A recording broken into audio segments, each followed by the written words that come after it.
Take our lead. Let's help you make your mark. Our goal is your satisfaction. Let us show you the way.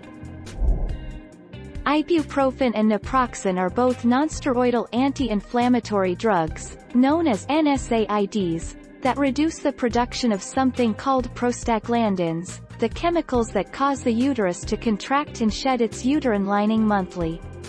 In 2013, a study found that taking NSAIDs can reduce menstrual flow by 28% to 49%.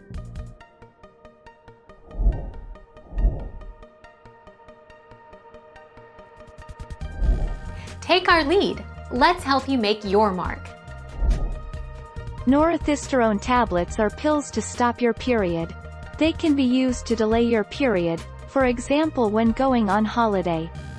Norethisterone tablets need to be taken 3 days before you expect your period to begin and delay your period until 3 days after you have taken the last tablet. Thank you for watching. Please subscribe and hit the bell notification.